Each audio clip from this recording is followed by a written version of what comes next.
Oma revoke ne visa no US deal sa eno no ye nyina so ye nim say by I think July and omo revoke here now omo man no time be November say on free America but ye hu ni say wa overstay ewo America hono eno ntina omo detaining no I think say omo detaining no there was back and forth omo ka kire no on free hono no the lawyers any say government agency no there were a lot of engagement I think so ono no person o ka say ebia ebia baby am SM kono me man na me kono in quote ebia a hoster against me and a whole lot of things and there is that kind of banter between ono the lawyers and the US agency no and hu ni say ade no so drag so they needed to fast track. That's what me I see. They needed to fast track things and by fast tracking things no na I will say omo detaining no the same na yenim say sisi no or detention of Virginia sisi enso attorney general enso abeka say one US for aiding Nkomo se na be ya ye be extradite no abagana no abe face law but se na yenua pani e kan ye no we can try people in their absence adentina for a whole year that aspect has not been exploited.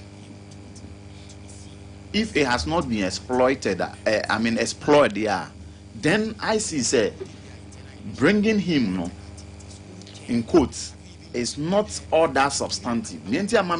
Say we have had instances that ya try a man for ye buomu e bema na ye buomu for no muni hono e was here yes ama ken for yata. Other than that yen Ghana ye nimu ni baby a ye we die ye nim say for yata crab na penny pedigree no. If a person drag issues now for a long period, even beyond the regime we are now current in, it is possible. Wyoming case, I mean a lot of cases are high profile cases are as it stands now. Abusua Nkomo court, opening no money near keke hunyana. And you know, for me, I see it as more of populist way. Making sure say we are still holding him, but in proper context no, I'm not seeing the execution of the law no, on the side of Ghanaians. For me, I will urge the government, specifically the Attorney General's department, to make sure say omomaye actions more than the speaking. Okay.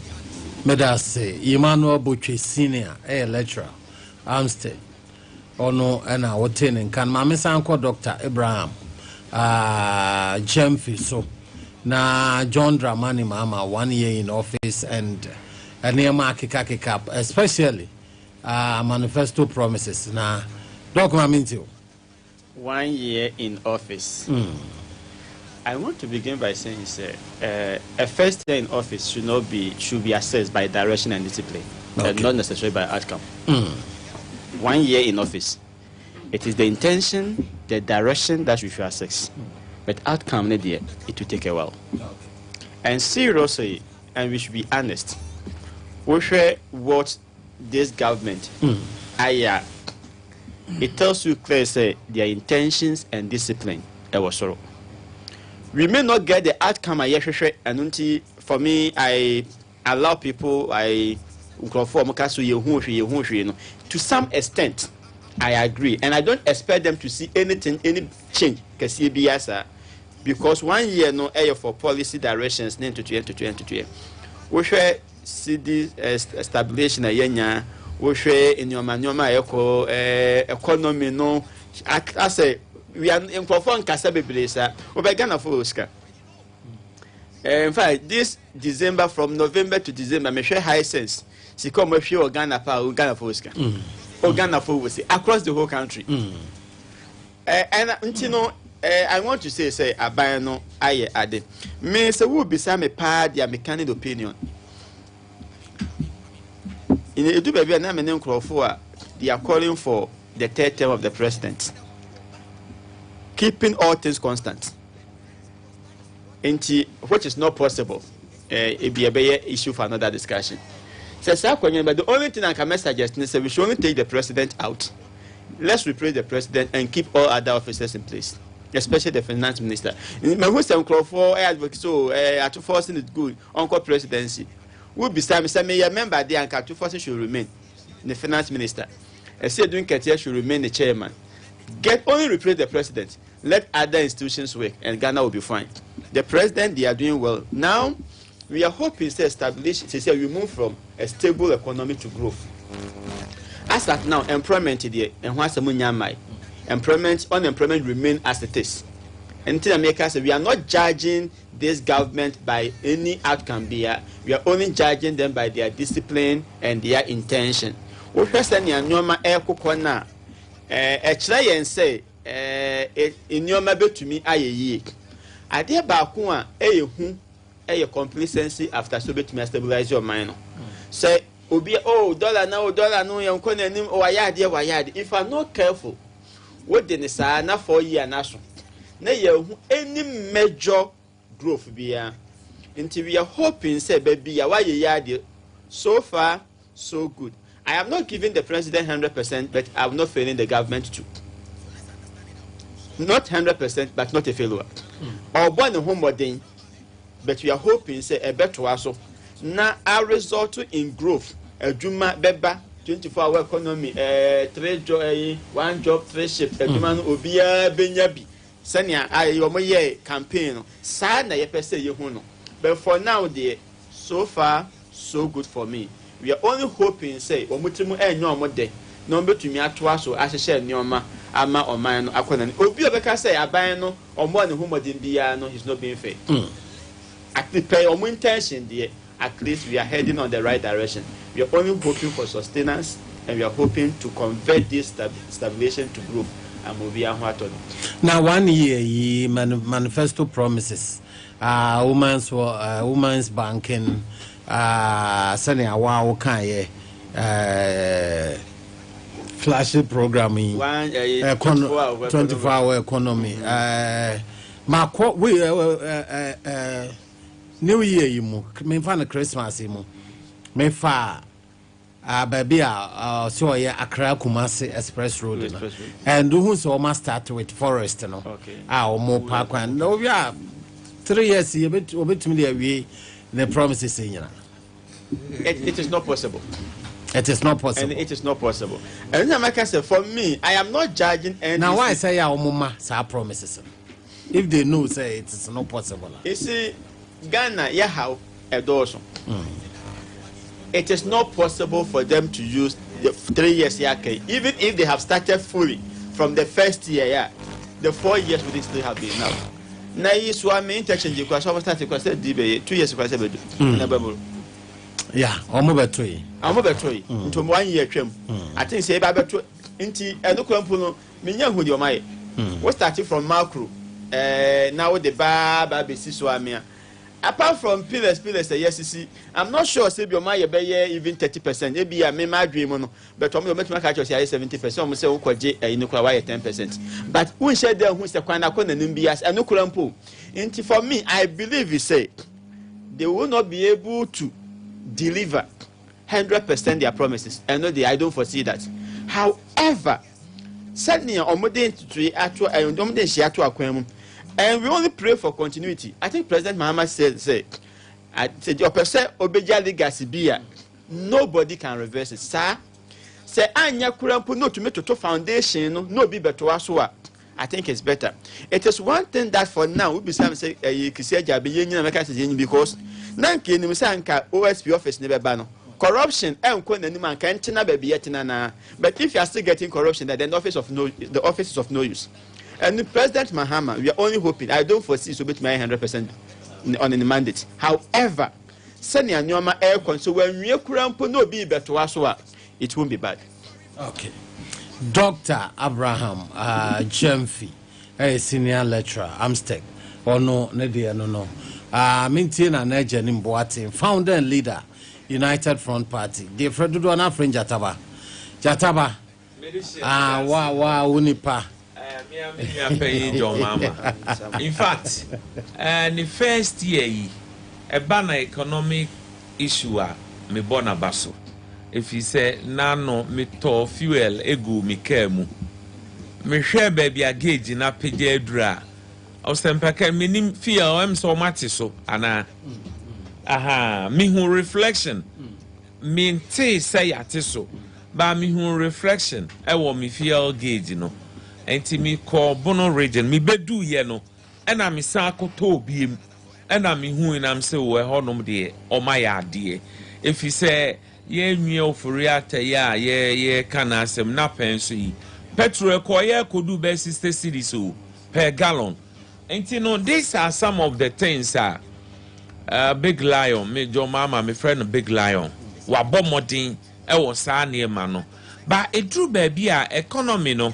Ekoye bibi chi se aboa chichede se sradie eyefo sadie ya ontimi ntobi o enti se wo bu man na enjene some section of the people enko aho so ho ne ametwere dwene adesin so ho sadie be ya omo nso no obetimi afactor wo mo eye nokre baby awo kire se intention so be dual carriage expressway no eye good bani aban dada no so chance a wagya to wo no ekwan eye ade bi a wo chance edu 80% na wagya to wo no one high erosion betimi atwe na ba 10%. ano ngo so ye obeka ya okovesity of ankohoko and it's a big push in okra no woma ade ato so a omo isika support ba mame we ade ba akọ wo mne say we ne ye proposed Accra Kumasi Road Highway.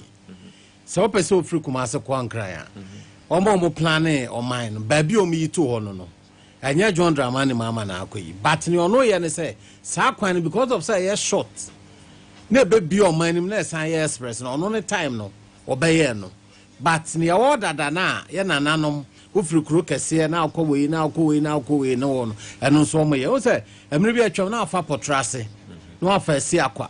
No abesi chebi na je kofo ba no se wadodo na oyim de fa Apedwa junction sa ukosumu a o mayi bi afrim eno de ekoso but express road no so na o se ono de ginedin which is good, very good. I support but the fact of the matter and say me won say ye ni otumfo na call police head office IGP invite no ebi mu fa asoro ba me bando ye me fa form me drive boy so ti ase na o ba even main road now from Apedwa junction kra eba no portal se woso no ba nkoko no yes yeah portal se woso no fortunately say me can na for wheel nti ebomu kra na ba accident bebre sisia e preventable accident bebre ekoso no yetimi sia no kwan ye be ye enti no ye twen so be ye express no ye momodin say kwan nye motorable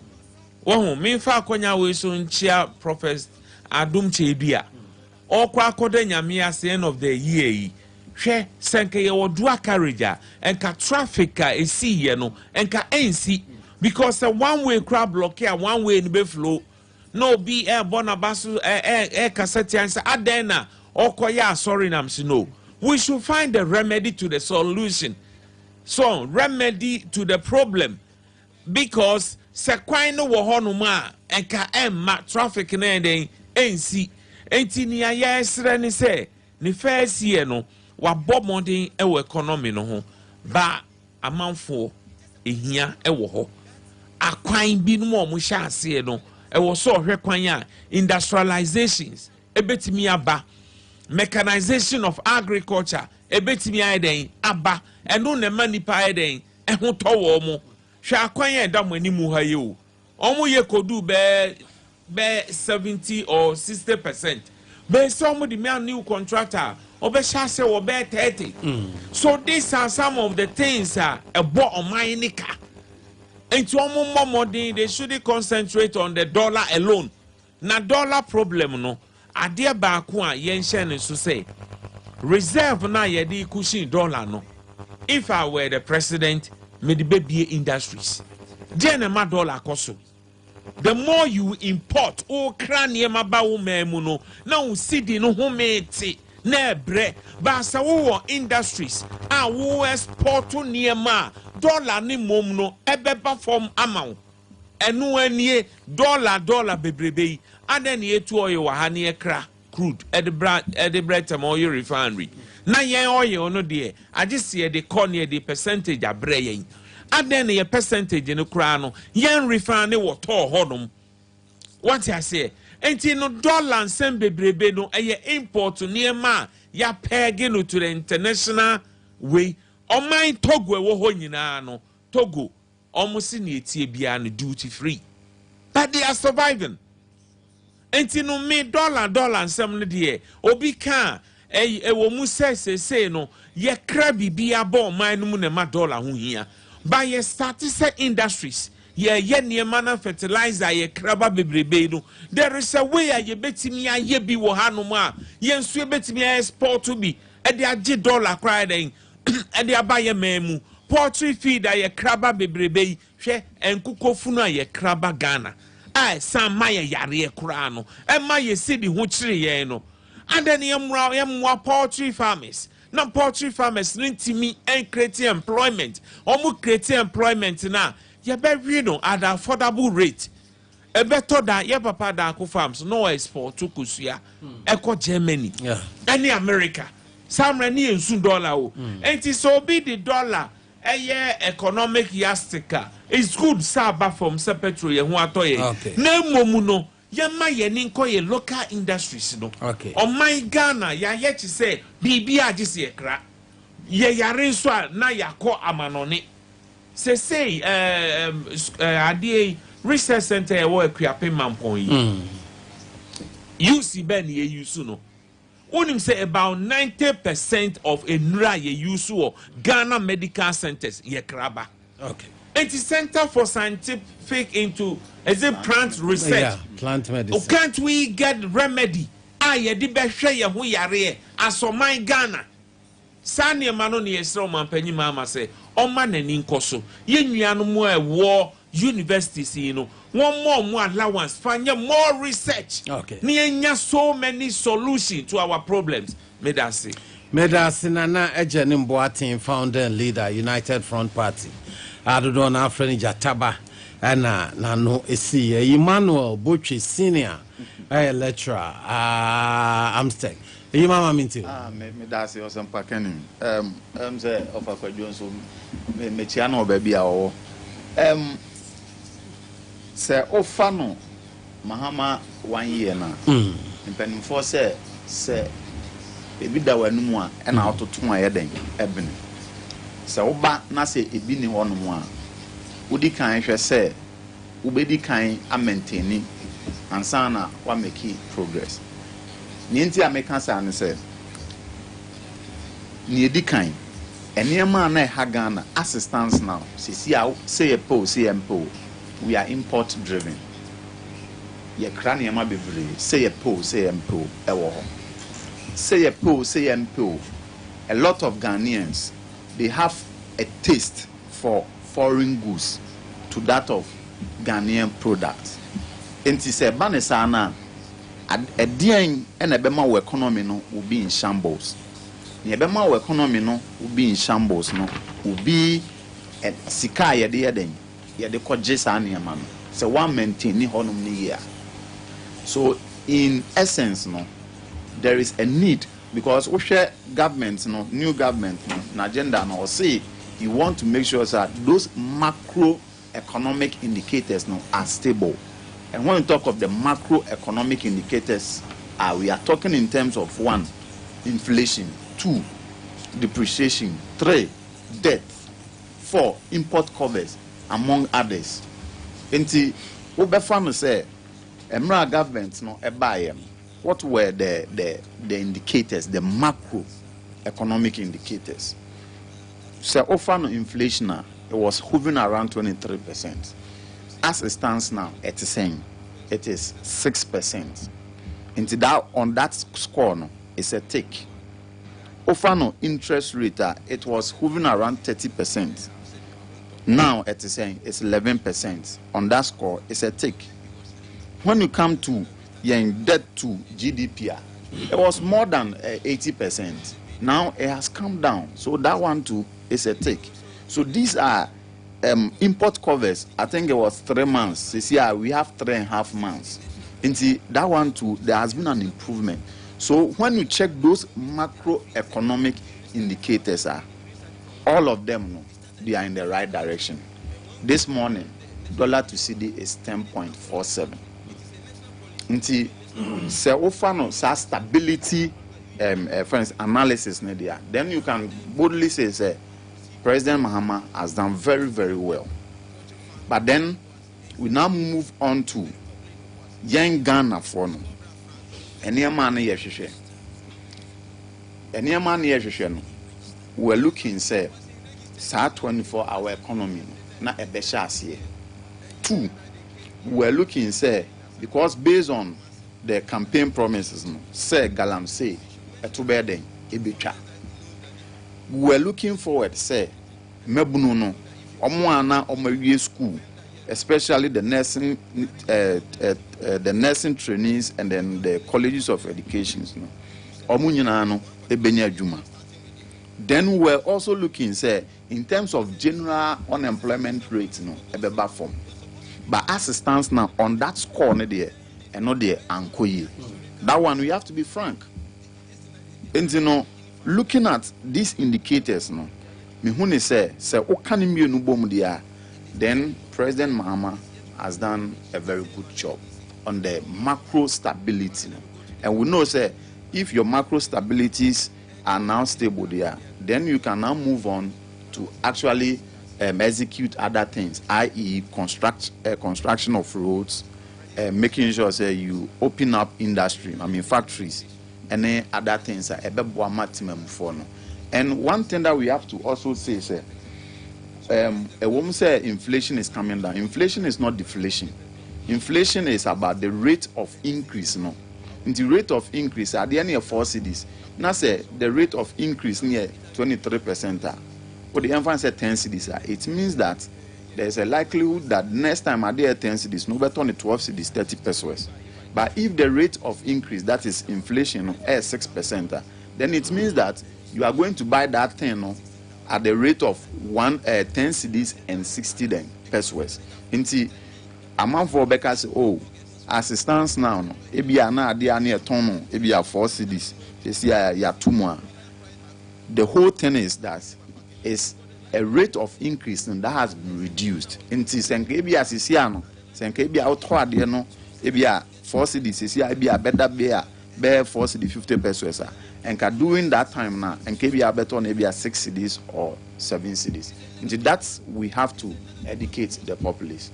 Into on the score no, me rate President Mahama, he has done well, but then there is more room for improvement. Okay, Emmanuel Butcher Senior, a lecturer, Amstead.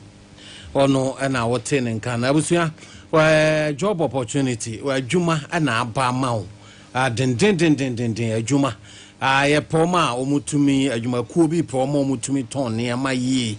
Marketing personnel ukwa wojo ne man ho me toni faso mu papa ne mana wo koton wo benya mfaso ne adwuma epe edin ba we do no na ehwehwe wo say adwuma no ho bra na beye bi na moa na koton na uton a percentage a wo de be ma wo ekọ anim ye papa dodo na ade wo ho agima wo mo ya ekoyi pa na wo se men kan che wo say application of fabra Abusua FM any ultimate FM fabra yo de nyame fabeto front desk na omumfrewo na omunyi interview na afi omo ema wadwuma nye na wonso nsa enkowa no watena fi ache why bed na ma o maame o papa be ya adwuma na bibia enkoye emfa ema ultimate 106.9 na Abusua 96.5 de nyame na wo anase o email Obetumi de afa Daniel agri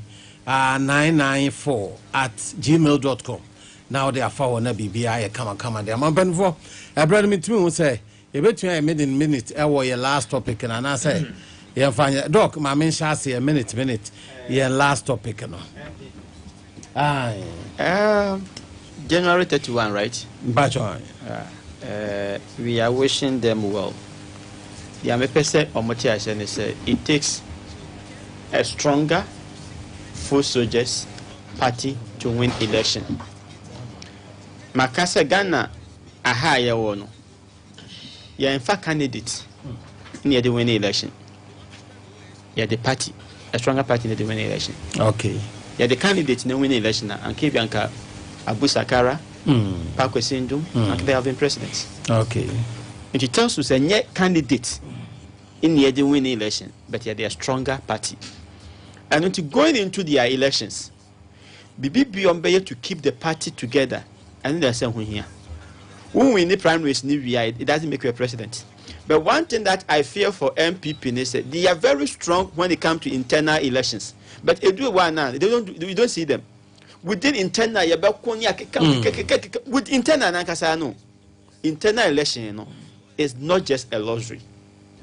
What MPP need to understand is that internal democracy is not just a luxury. It should be just a strategy. Okay. But they are using internal democracy as a luxury. Just say me person me flag bearer eno keka. Ube we na party na jija.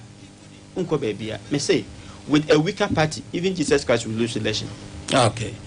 Dr. Abraham Jemfi, senior lecturer, Amsteg. Oh no, and no, Nana Jenny Boatin, founder and leader, United Front Party. I'll say, Doctor, so okay, I adventure. So I say, Mihuni said, candidate matters in leadership. So I say, because New Patriotic Party, J. Kufuor, young Professor Dubois from the Eastern region, Oba first time only J.J. Rawlings, Amfano. J. Kufuor Baye no, the first time no, onya 80.5 in the year 2000. And no, and a lefty MPP de bar power. Near Mamienu Ejina said number 1, Regina no free bano. A pejano because you see, your party abakotoko ede, yenya bro. And you know, MPP primary so mo ko nyina ya na almost you. John Mahama Beba Tete. I'm telling you, said J and Beba Tete, it will depend the fellow on Bechusuno as a flag bearer. Okay. Namihuni say Omutua by Dr. Educhuma. Dr. Educhum, first of all, from Ashanti region, secondly, Church of Pentecost elder, thirdly, no, he's one of the best education minister in Africa. Power Giano, a very simple. I wish I more time near what they ban. Time woman can be very religious politics and any. Yes, it but matters. Monday, you know, it matters. Religion matters in politics because Obi Otimika so way dear, although no, baby, all corner. And I'm saying, in the war soon back, community day. Mamma now I say, Nana Jenny Boatin. Many Mamma. Emmanuel Bucci, senior. We are more than 214,000 voters. And Omoye friends saying they are eligible to vote in the flag bearership. I think say Oma extend your lecturer friends saying polling areas number 2. There's around 200 and something, but about 332 or so. Reasoning, you know, say the leading opposition party in Ghana, MPP, and we have 5 people who are contested. Yet the end say, I was say, Omo share Omniaman, Seni Kuni. Me, I see, say, Dr. Duchum is a fine gentleman, but amongst them, no, I think said. For me, Ubizamia, I have 2 Nipa Mienua. Me, I see them as gentle. Dr. Duchum and Dr. Mahmoud Baumia. Yes. And the Yabompire say, okay. And Yamankoye. Na Emma Ghana geopolitics no. Any politic kino. Any kama. Emmanuel Bucci, a senior lecturer, Amsteg, or no. And I'll tell in Kano 050579. 0030 050579 0030 0533 795377 0533795377. Also, I'll be to me about Ali. Yes, sir. Majos. We are a taxi driver. Member of MPP Media People. I didn't have any uncle no be baby. I'm beginning to say. Fagbaro MPP panel and one Dr. Duchum send an old man for a canon. Once Dr. Duchum and any Fabia on the Numa and MPP for just campaign. It is only for we, it is 2 million and I said Fagbaro and Senator. Now obey my penina, obey my mama and my father to my first that is cool. That was the one I call. Let us say, Ali. Hey, Mrunkumba. Nana Agini Boating, Jataba, on your Etiwan, what you say? You're born about papa. Now, let's answer more cars. Say, show a woman, we have fine gentleman. Your boy, Doctor, I was said to you, a triple faces, the 2 minima Doctor Dutuma, a Dutum beating a hair among Kabuma and Abba. And I didn't watch so I endorse on the Doctor, I was able to be a said open Kabum to bring me. I thank you. Let us say, Ebenezer Kufo, in a lecture and an Casano. Or China, dear Amsteg. Benjin fencing so at the B by Ali. Ali 0505790030. Ali?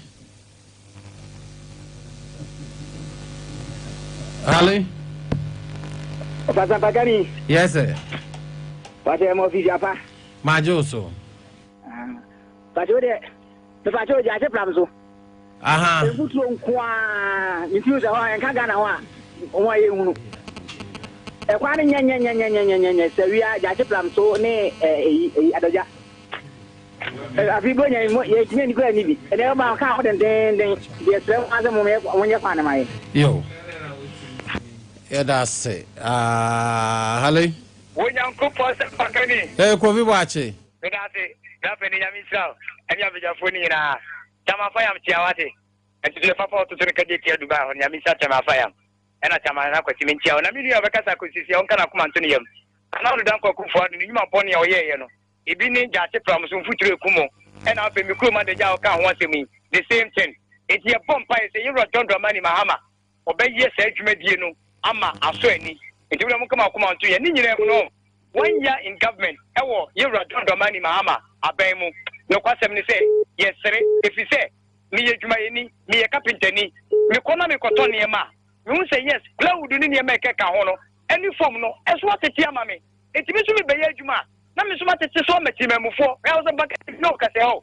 Before baby, I think this weekly term, Amango, a Profudiana can you. Natural one, no. And none say, you're good leader. That mango, no, I say, I saw 3 times a year. Your mom and penny, Mama Basso, who are you? If you say, right, this is planning shooter. You're doing your penny. May I say, Ali? Well, and Tomoka. I just say you were what? Let me sit out. Oh, dear, we show you the Biamo could be on the front bro. There is no champion. Young baby. Now, without my minister, you are Dr. Alaji Mahmoud Baumia, former vice president, incoming president, number 3, a trade legacy drew a job over Sunsun Konkno, number 3, number 18, and the most able, competent, agile, incoming MPP, Asante Regional Secretary, Honorable Amo Kumakiel. Mira, and this 1 year in office. Ukrainian Omanpenima Hamashe, but LGBTQ 3 months of the sign went to me. Dalam say on the 56 months went to me. 24-hour economy, 1 job, 3 shifts, 3 people, and also Sebi went to me. A Jumaura Malanche, and also going to me. And we're going to think it, and also Malanche went to me. And Ranche Power, that be 10 months. Into Omoka, Nurse for RS, 10 months into Omoka. Okay, carrying in our boma, we will book watching. Someone paying 40% out of 100. And Tibilia was watching. Oh, Casapano, Amamo Bani, and Yafi, I told you, Sad, because you have put to the Montuaso. That Amamo is asset and liability. The Jamo, a Japadiamafa. It's a Caso da Monfa. akwan na e sakra ni na na mo sika ho na board ma mo sika mo nya ya mpia na mo to na nemilo e for 3-1 na ya 4 cities no and the 5 cities what I say this way na ya 4 cities no and Meda say Ali. Hello, Osempakani. Yeah, udini baby akasa free. Ya mambo na juma. Chapter 1 no Santa Fe Creek. Kaka meka na say Uze Ghana has a problem ye politics no enema Ghana hano yintini ko yemi. The question passes enka yimina ya supporto enka o ya wo fam de meso yem fam dia ka man bitimi akone num. Edi de meso ne say Uze free education na na kufuado edeba no na ye kama pa na uze o kan no say 2012 so the bana 2016 o ba so no na just work show ho bonto was a baninti in prayer 2017 na apaso enka ekonenim be dia 2020 no le call ya enka ye best e wo bia sinyina na so nam so wa she bonti e so ba ndi entre senior mahama so ba ya won so aka 24-hour economy ni sa ni man no e so be bo so omuntombo ase e hwem na omumwa na se ne bitimi atmesti na etime kina ma bubo ya so time nya ho faso na nfa anprepare se me ye na ake kina ko na agente mu Ghana ko ni na ss Kennedy die messe MVP mesremo monto abanma no okay monto abanma no ema me Medase Ale Uni ba chana wote se nyanko pandum na onso umpa ibonti no ye pa memo official person Afenyo-Markin to serious serious ni wo share super me no na munia chairman for share so Mr. Khan mesin shares for setam no so a monto abamfama no on be jin shares no yeden insu ho uno share un sem people for mo kasa pa na pe mutu sem people for mo kasa mutu se Ghana e mienu an se mutu Togo na mo kasa dia me serious me ntibi nkyere but to ma Ghana mu be ka Ghana be ka che me serious say as mama ba na enye but you need to get the amumbu papa pe mama bua ye ga fe nwato ye unia minim so usuka first no autofo one gram almost be 7 cases sisi auto be 50 cases ya utu ye rounds and na me amada buta so da baba kubi o so serious first no abada there was no autofo 3 million na untumi ye njima fa pon but sisi autofo 100 cities 1.5 untumi ye njima pon onye fatuka onye skri bi guboto ko di ko fie se dia show yen kasa ababia mra omo fa skri guboto mo but is share papa ababa ye no mimi serious be ye ho faso se so so to so be ye ho faso se be president mo ye di ke je o president mo ye ma Meda se ma men fa last call ni sorry hello Osempakani ya no na ana me wa to mi eni nyina ya so adu ye Osempakani ya we ya ma senke ya yira ya padie papa abayo so ba ye afini be fa se na be enum bi asese na be so ye guso no ye beta che obi mfie nwotwe na obedi ye no ye yi afini kura to nchen ye na ba bi o ye mfa me ka bibia nkyere me man ho percentage ye guso keke no e bu obi mfie nwotwe o samba ni se wa wani pia ye se la so ki nya konya ene ya randi abishai na me se wo tere nso mu kire ye samba kani se wo si MPP ni pa se wo ka ta cham hu di ta mi MPP ni a ke se ke ye se na nanu te wo ta mo no mala na se bi se bo ba ko bi ta ye ni te kuluja ni ko te kulun konti na se ke ta ni ye MPP po se ko plan ko bo so ye MPP ni bi bia no ke se ke kan kulun nta man ko te kulun ko ta de se wa ko bi chiri ni ko boni fo bro fo papa bi ba ya mba ye me ye o mai ni ma MPP ni o me da say aha ne de afrefo no AC ebe pejam abeta mama ntio me fa cho birthday ba okay we free of a PV o se o we share Precious Edupoku o ye CEO e Precious Collections e wa Accra o we share happy birthday se nyame nsha no de opebia nyame nyama no wo mpejal no ma na djuma ne ntumpo it is Sister Precious happy birthday that's it me wagana me some American wami anfa Korean to no many momento mpona nya krabare no me yesi machara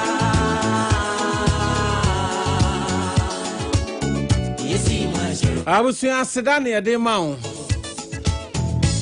Ana nso ya ba besom. Production team nini. Ne awodi anim ye Oscar Edututu. Pepra Promise. Isaac Bedi Akon. Alberta Kwatema. Akwasi Ewua. Kwabena Entry. Joseph Kofi Mensa. Dodo na friend DJ Legacy. Amanzi Babi Akoye. Ma gift ya krado din. Na sin dabia. Na ho fan hu say dia na watum say wasi for mankasa.